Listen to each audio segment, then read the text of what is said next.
It's the night of August 6, 1943. Somewhere in the black waters of Central Colombia and sent to destroy.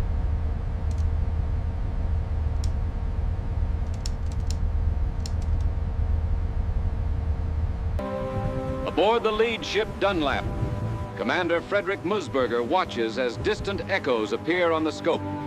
They're tight, fast, and headed southeast, just as expected. The Tokyo Express is running again. This time, 4 Japanese destroyers carry troops and supplies bound for VA. Their speed is high, but they don't know they're being watched. They don't know what's waiting ahead. The American formation splits into 2 lines. Torpedoes in the lead, guns behind. Orders are passed by signal light only. Ranges close, bearings lock, no one speaks. Aboard Craven, the torpedo officer makes a final check. The Battle of Vela Gulf has begun. The Battle of Columbera, fought on the night of July 12th, left both navies scarred. For the U.S. Navy, the price was steep. 3 cruisers damaged by long-lance torpedoes, 1 destroyer lost, and nearly 90 men killed. Many of the dead were reservists, family men recalled only weeks earlier.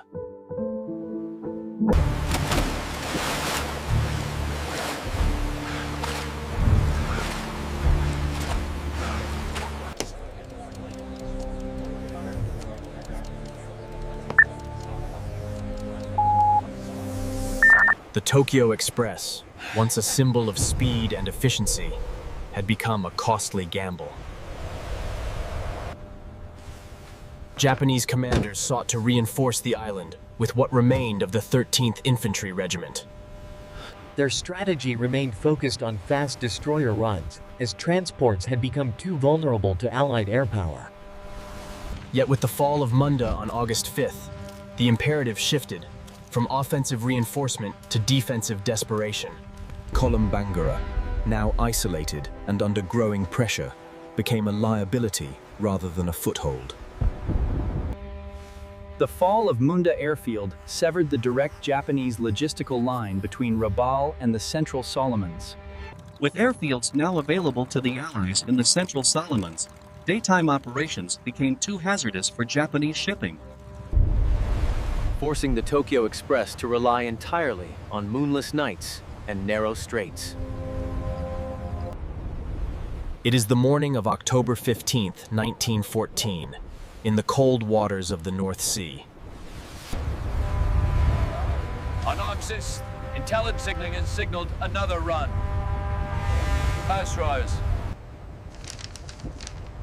The response came from Commander Frederick Musburger's destroyer divisions.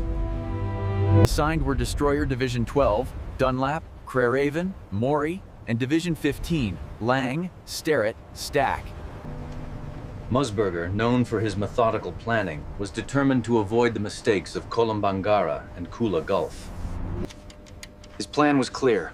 Divide his force, approach silently from the southeast, and execute a torpedo ambush, without revealing their presence with gunfire until after torpedoes struck. Moose's assignment reflected a broader tactical shift within the U.S. Navy. Destroyer squadrons were now expected to act independently.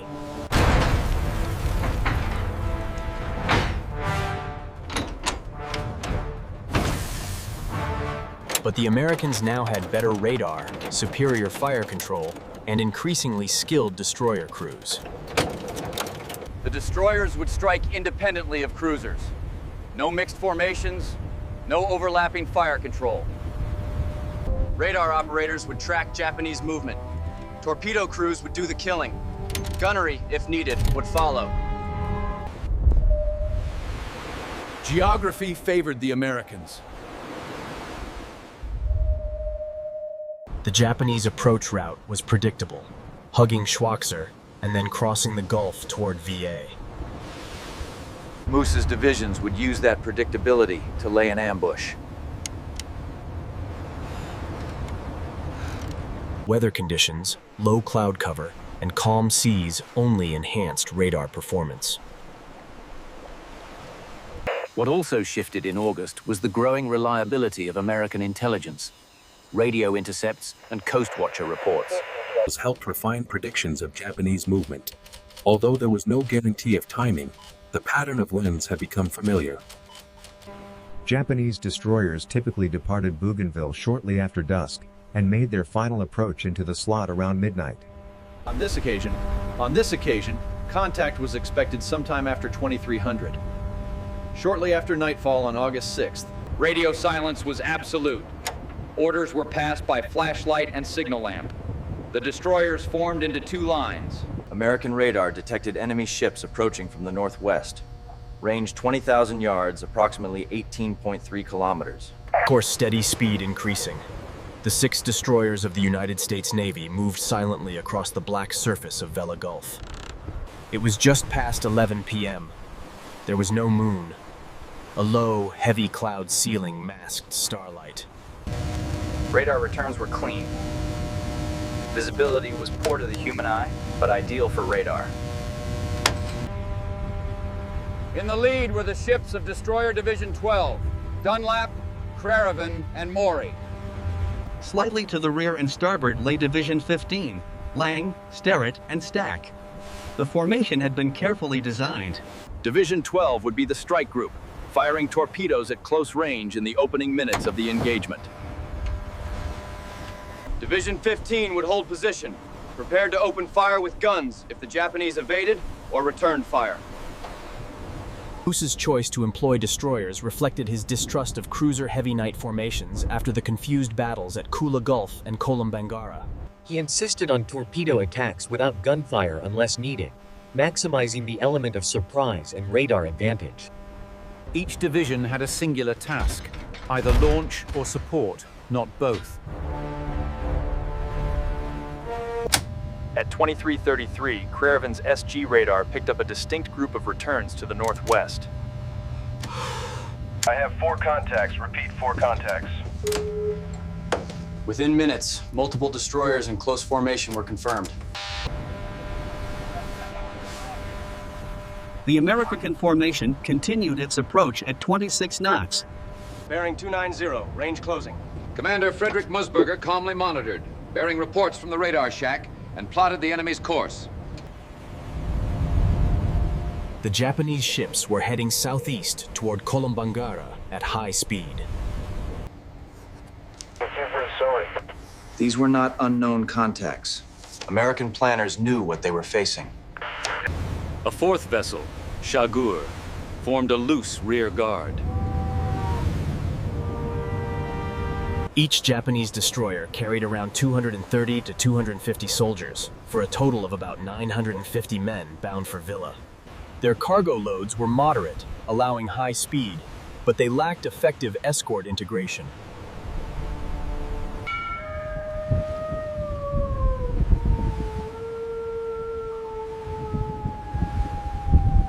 Target track steady. Crenshaw, then gunnery officer aboard Maury, described the tension as almost surreal. No one spoke above a whisper. The destroyers slowed briefly as Musir adjusted their track slightly to port, positioning Division 12 at an oblique angle. Torpedo tubes were trained outboard. Orders passed quietly to the crews. Ready spreads of 8 torpedoes per ship. The weapons, Mark 15 torpedoes, were set very shallow, alternating 5 and 9 feet, with Maury setting all at 5 feet to maximize hits. Radar-derived bearing estimates were passed between ships, using light signals and plotting boards. Radio silence was absolute. Torpedoes were set to run deep, aimed not at disabling topside structure, but gutting machinery spaces beneath the waterline. the fan-shaped spread compensated for bearing error and anticipated evasive movement. Fire! At approximately 23:41, Musburger ordered the launch. Dunlap fired first. 8 torpedoes hissed into the water in sequence. Craven and Maury followed seconds later.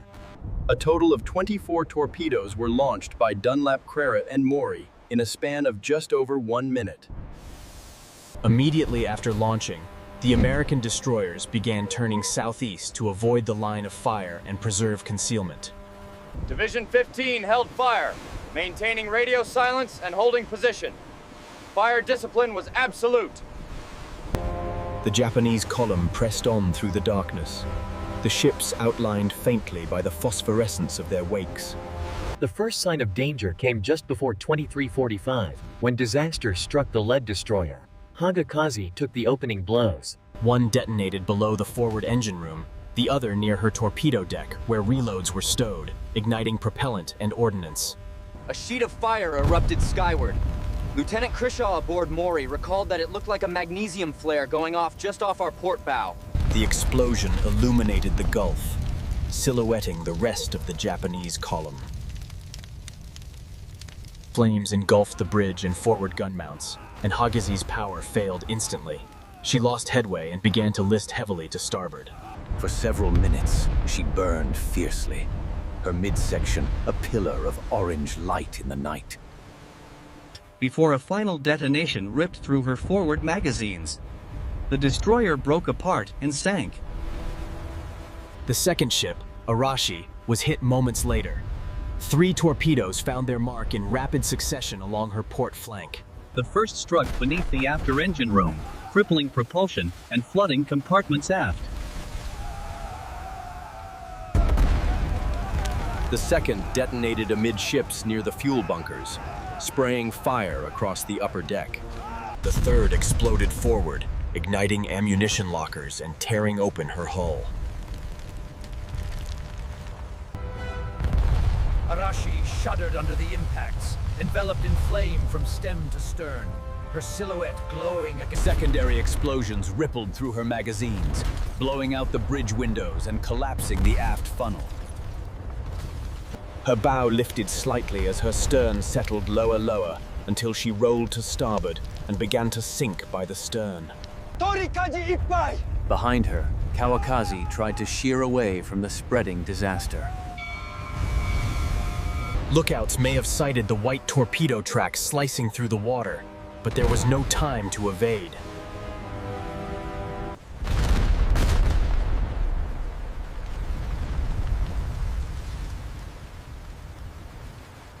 The second struck further aft near the second boiler room, fracturing the ship's keel and flooding both engine rooms. The destroyer jackknifed ships, her hull bending sharply until it split apart. Steam and flame roared upward as her boilers exploded, and she vanished beneath the surface, barely a minute after the impacts. Nearly all aboard were lost, including hundreds of embarked soldiers who had been standing on deck when the torpedoes struck. One remaining Japanese ship, Shagur, had reversed course and was fleeing the ambush at high speed. She launched a spread of long-lance torpedoes based on estimated bearings. But the American destroyers had already shifted position. All torpedoes missed. The German crews, mutinous and demoralized, sailed their ships into British captivity. They were interned in Scapa Flow.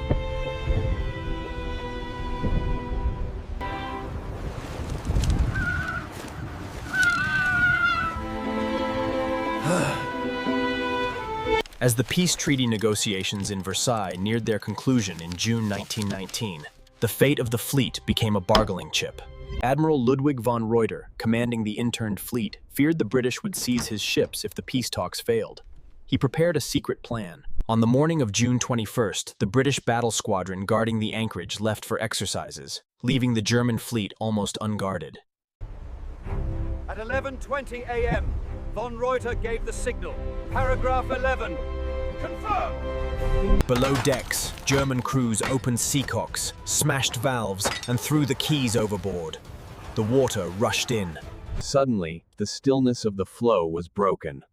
One by one, the giants of the high seas fleet began to heel over. A school excursion boat, the Flying Kestrel, found itself in the middle of the greatest scuttling in history. At 12:16, the flagship Friedrich der Grosse was the first to go. rolling over and disappearing beneath the surface. Returning British destroyers tried frantically to intervene. In the chaos, shots were fired and 9 German sailors were killed. By the afternoon, the deed was done. 52 of the 74 interned vessels lay at the bottom of the flow. British sailors managed to beach a few ships, including the battleship Baden, before they could sink completely. Admiral von Reuter had removed the threat of the German Navy forever. There would be no seized ships to strengthen the Allies. But where the Navy saw a tragedy or a nuisance, others saw opportunity. Enter Ernest Cox, an eccentric scrap metal merchant who bought the rights to the sunken fleet. They called him the man who bought a navy. Cox wasn't a naval expert, but he was a brilliant engineer. His plan was simple: patch the holes, pump them full of air, and... It was dangerous work. Divers descended into the dark, oil-filled hulls to seal valves and cut away masts. In 1924, they raised the first destroyer. Cox refined his methods. Soon, destroyers were popping up like corks. But the battleships, they were a different beast. The battlecruiser Hindenburg was the largest ship in the fleet. The battleships were too heavy to lift with chains. Cox decided to use the ships themselves as pontoons, sealing the hull. It was a massive financial gamble. But it worked. One by one, the giants broke the surface. The site of a 25,000-ton battleship. Once raised, they were towed south to Rosyth to be broken up. The pride of the Kaiser's navy ended its journey as scrap steel. By the late 1930s, most of the fleet was gone. The grand suicide was complete, and the steel...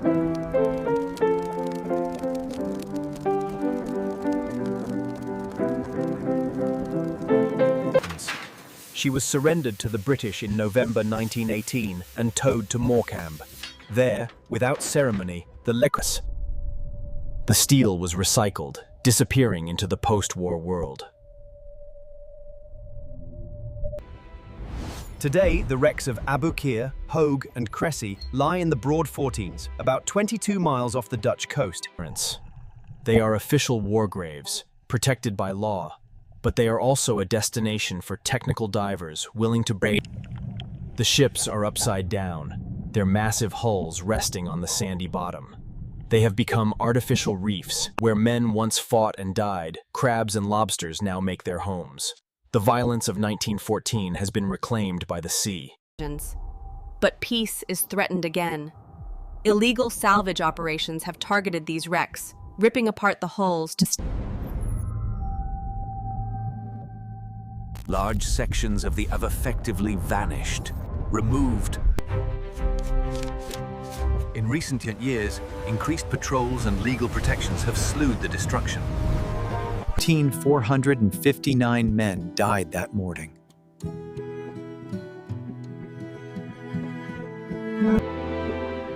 Commander Kit Kat survived the freezing ordeal. He went on to serve throughout the war. His menacing. At Chatham, Portsmouth, and Plymouth, the names of the lost are cast in bronze.